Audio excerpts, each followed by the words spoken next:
So if you're watching this video, I'd imagine you're looking for a bit more on who's competing in Formula 1.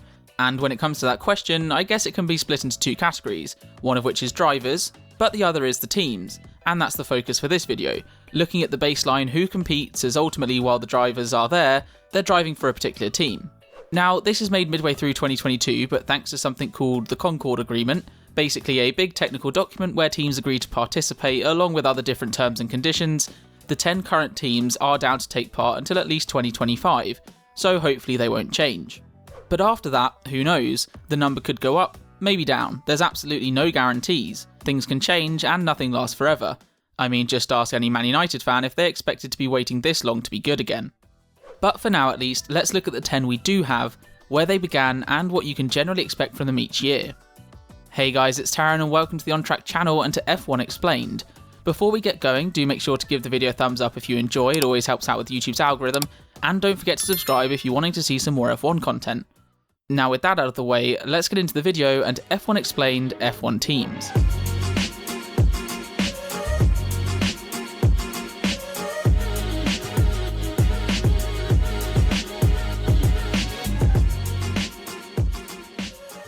So I'll go in the rough order of competitiveness, which means that currently it's Red Bull to start. Now, first things first, is this the same Red Bull that make all the energy drinks and like to take part or sponsor a number of extreme type sports? Yes. They're based in Milton Keynes in the UK and initially began as a sponsor before taking over the Jaguar team back in 2005, so they've been around for a decent while now, with their biggest success being 4 consecutive drivers and constructors titles from 2010 to 2013, and then with Max Verstappen winning in 2021 and them looking very competitive since these new regulations came in for 2022. Now the person in charge for the entire time has been Christian Horner, aka F1's biggest Karen, with the only thing more common than some complaining being him increasing the size of Max Verstappen's pedestal. But for all the favouritism that the team shows, and that's up to them, it's fair to say they are generally successful and it more often than not works well for them.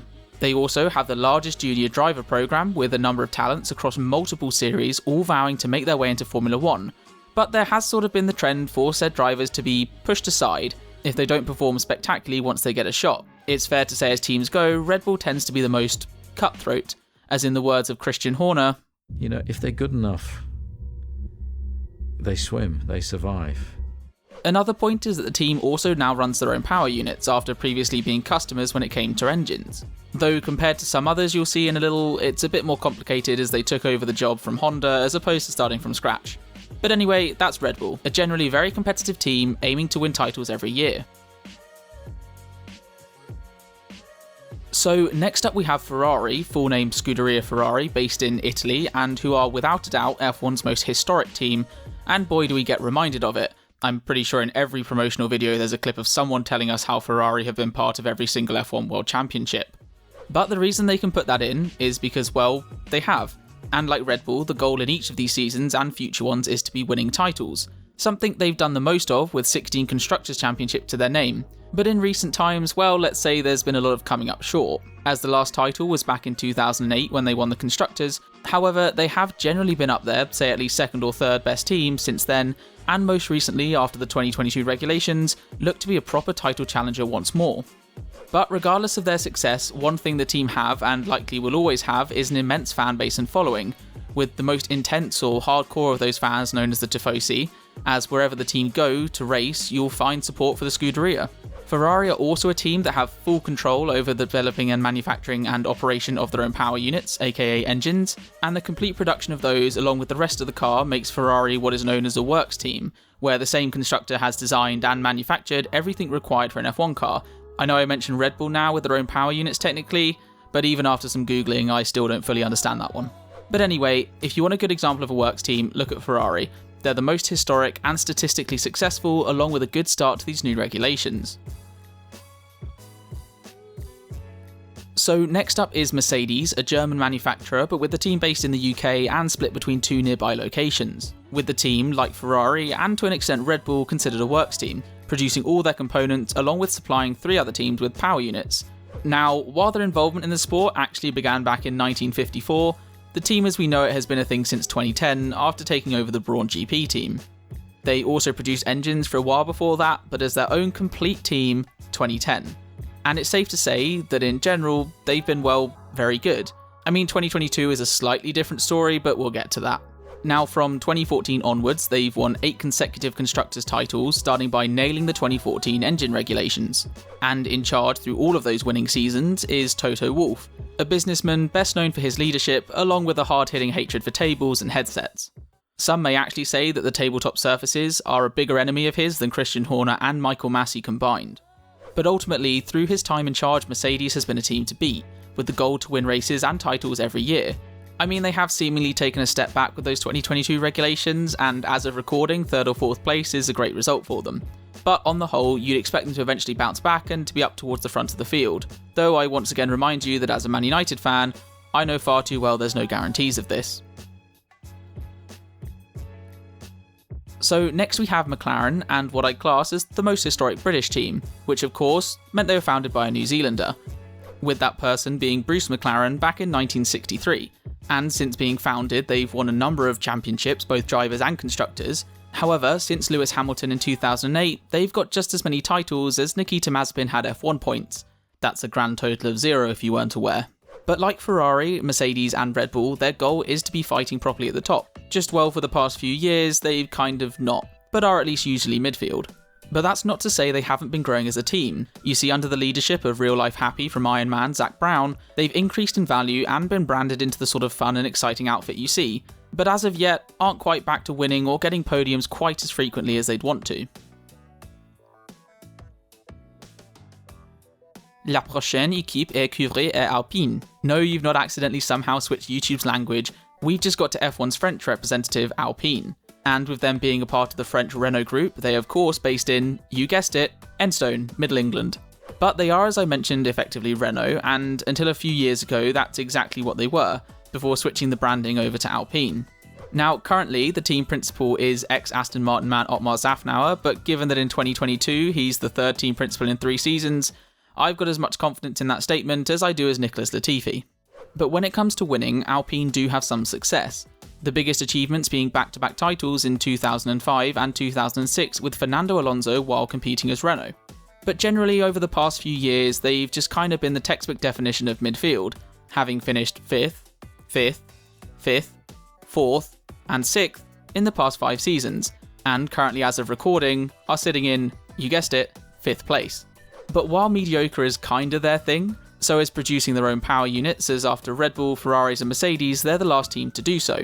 So yeah, that's Alpine, French team that's really Renault and just generally in the middle of everything. But I guess at least they've said they want to be winning, though wanting and doing are 2 very different things. So next up is Alfa Romeo. Well, Alfa Romeo Sauber, with the Sauber base being Switzerland and the Alfa Romeo part being, well, Italian.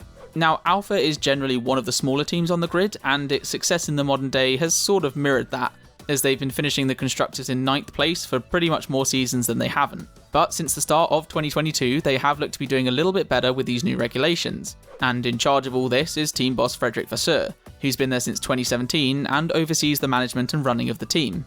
And one thing to be aware of is this close relationship between Alfa Romeo Sauber and Ferrari. They're currently a customer team for engines, and until recently, Ferrari had control over who was in one of the team's seats. And in the past, it housed Ferrari juniors such as Charles Leclerc. But that's in the past, and now Alfa has control of their driver lineup. So that's Alfa Romeo, Italian, Swiss, and typically towards the back, but in 2022 have been doing much better. Now we have AlphaTauri, and the only team on the grid that will never win titles. Well, they could, but if they did, a lot of people would be getting fired. Allow me to explain. You see, AlphaTauri is the junior or sister team for Red Bull. In fact, before being rebranded as AlphaTauri, the team were called Toro Rosso, which just means Red Bull in Italian. So given they are owned by another team in the sport, it's highly unlikely that they'll be winning, but it doesn't mean that they can't do well. As typically, when Red Bull does well, so do they, given how close a relationship the teams have. And that relationship means a lot of shared parts and the same Red Bull powertrains engines. Plus, when it comes to drivers, they are exclusively Red Bull juniors or Red Bull contracted ones, effectively giving the big team 4 spaces to fill on the grid. Now, in charge for them is Franz Tost, and he's been there for quite some time now, overseeing the team as a whole. And one thing he's maintained is that his ultimate goal, which for AlphaTauri, is to finish 5th in the championship. So I think that kind of just sums AlphaTauri up. They're the junior/sister team for Red Bull, but their goals probably aren't quite as high as the rest on the grid, simply due to the fact that they're owned by another team.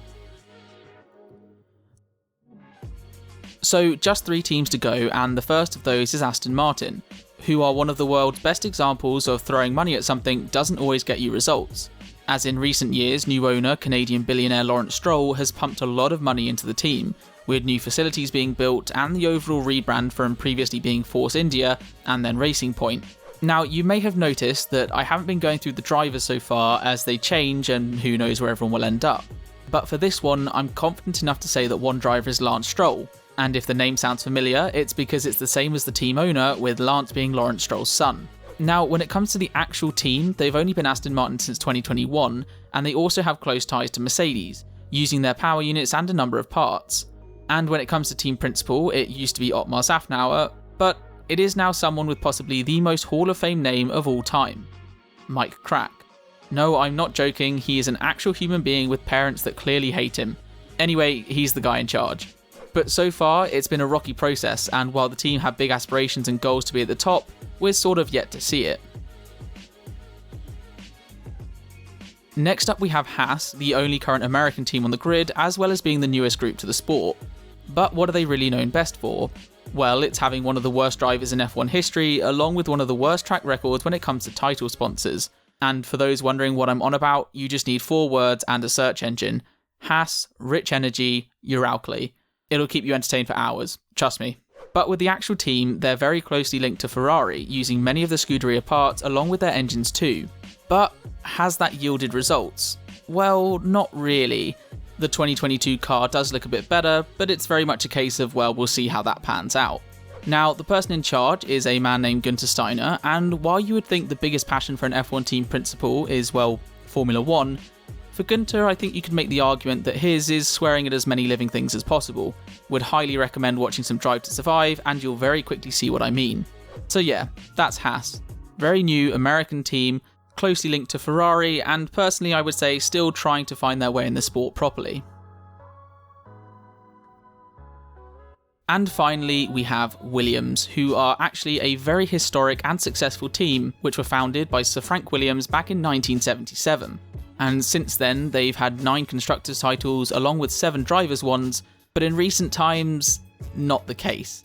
As in the run-up to 2022, they were very much at the back of the pack, and since the regulation change, they still kinda seem to be there. But overseeing this hopeful turnaround is Jos Capito, the CEO and team principal, with his task being to try and bring Williams back up the grid. And he was assigned there after the team was sold in 2020, with Doralton Capital taking over from the Williams family. And I won't lie, I hope they get things turned around. It would be really nice to see them doing well again. So yeah, that's Williams.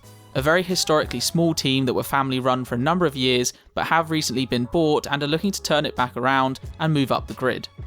But anyways, that wraps up this video. Do make sure to give it a thumbs up if you've enjoyed, and subscribe if you're wanting to see some more of my F1 content. But until next time, take care.